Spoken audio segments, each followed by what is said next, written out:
আসসালামু আলাইকুম, কেমন আছেন সবাই? আশা করছি সবাই ভালো আছেন। আমাদের তো এবার শীতের কুমড়ো বড়ি দেওয়ার প্রসেসিং শুরু হয়ে গেছে। তো আজকে এগুলো রোদে দিতে হবে, কেনা হয়েছে গতকালকে। তো ছাদে গিয়ে একটু আমরা খেতে ইচ্ছে হলো। এদিকে মা যেই কালায় যে ডাল আছে সেটা রোদে দিচ্ছে, আর এই সাইডে আবার হচ্ছে যেহেতু আমাদের ক্ষেতের গম, এই গম দিয়ে আমরা হচ্ছে রুটি, মানে গম ভাঙিয়ে রুটি খাই।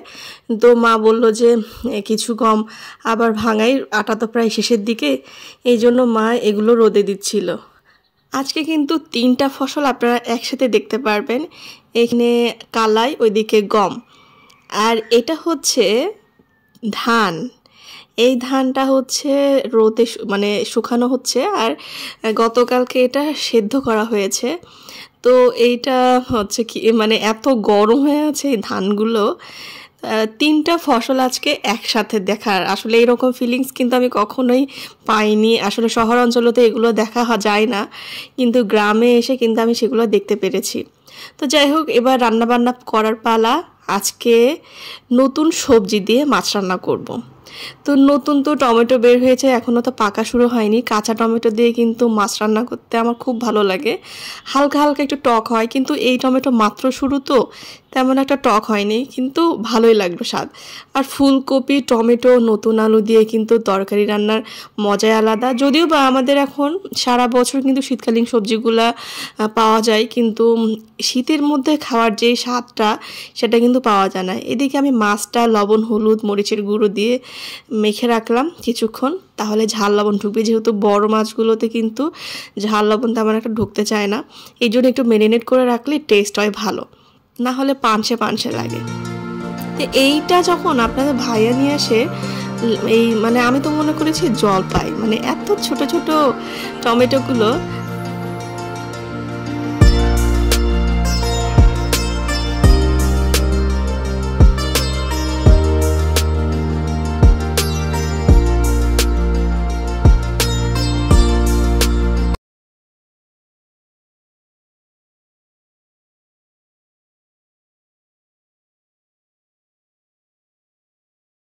আজ সকালবেলায় এই ফুলকপিগুলো কিনেছি, একদম ফ্রেশ, একদম মানে কি বলবো, মানে আমার একদম ফ্রেশ সবজি খেতে খুব পছন্দ।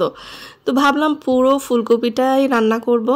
আমি কিন্তু ফুলকপি দিয়ে কিন্তু পাকোড়াও বানাই, তারপরে ফুলকপির মাঞ্চুরিয়ান আছে, এটা আমার খুবই পছন্দ। এটা কিন্তু আমার আব্বু খুব পছন্দ করতো। একদিন আমি ফুলকপির মাঞ্চুরিয়ান বানিয়েছি, তো আব্বু মনে করেছিল আমি ওটা মাংস দিয়ে রান্না করেছি। মানে সে খেয়ে বুঝতেই পারলো না, তো তারপর থেকে সে পছন্দ করতো জন্য আমি প্রায় দিনকে তাকে বানিয়ে দিতাম। তো যাই হোক, ফুলকপি কাটা শেষ, এবার নতুন আলু একটা দেবো। আর নতুন আলু কিন্তু মাছের ঝোল খেতে কিন্তু খুব ভালো লাগে।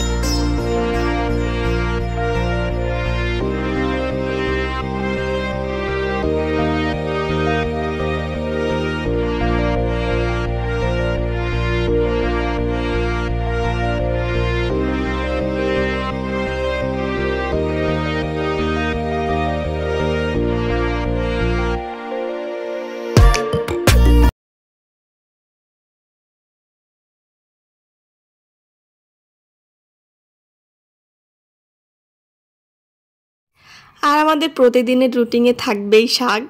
যাই রান্না করি, মাছ মাংস যাই রান্না করি না কেন, শাক তো থাকবেই। তো শাক আমি আর আমার বর খেতে খুব পছন্দ করি। তো যাই হোক, কাটাকাটি শেষ। আর আমাদের বাসায় যেহেতু গরু আছে, গরুর জন্যই শাকসবজির কাটাকুটি যেগুলো বাকি আছে এগুলো ভালো করে পরিষ্কার করে রেখে দিলাম। তো যাই হোক, এবার কাটাকাটি শেষের পরে মাছটা রান্না করব। এদিকে আমি শাকটাও সিদ্ধ করার জন্য দিয়ে দিয়েছি, আর আগে মাছটা ভেজে নিচ্ছি।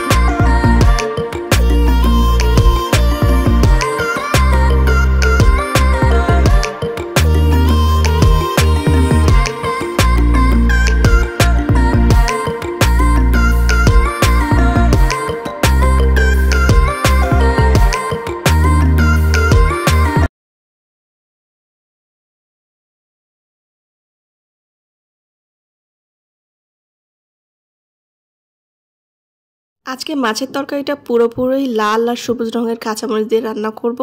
এতে গ্যাসের প্রবলেমটা কম হবে।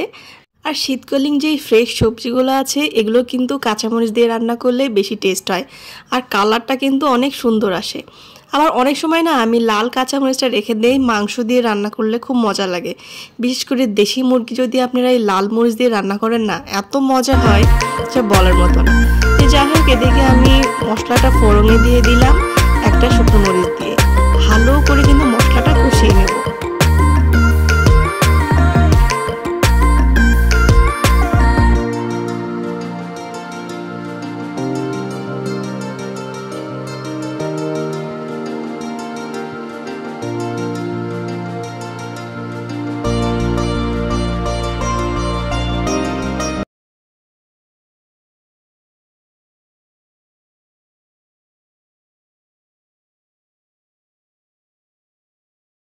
হলুদ, ধনিয়া গুঁড়ো এবং লবণ দিয়ে দিয়েছি। দেওয়ার পরে ভালো করে কষিয়ে নিচ্ছি।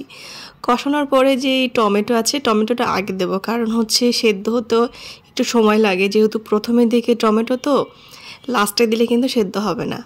তারপরে আমি এখানে ফুলকপি আর আলু দিয়ে দিয়েছি। তবে আমি প্রথমে কিন্তু একটুও পানি দেব না, কারণ সবজি থেকে কিন্তু যথেষ্ট পানি বের হবে। হালকা আছে সবজিটা ভালো করে কষিয়ে নেব। মায়ের এই কড়াইটা নাকি অনেক পুরনো, এর আগে সে নাকি খড়ির চুলোতে রান্না করতো, এই জন্য একটু দেখতে পেরেছেন যে একটু কালো কালো হয়ে গেছে। তবে মা দেখে একদম খুব পরিষ্কার করে আমাকে ঘষে ঘষে একদম সাদা বানিয়ে দিয়েছে। আর এদিকে আপনার ভাইয়া এসেছে, তার জন্য শাক, শসা আর ঘিয়ে ভাজা মাছ, আমি যেই মাছ ভেজে রেখেছিলাম তার মধ্যে এক পিস মাছ ঘিয়ে ভালো করে ভেজে দিয়েছি। আর বাকি যে ঘিটুকু আছে এটা শাকের উপরে আর মাছের উপরে দিয়ে দিচ্ছি।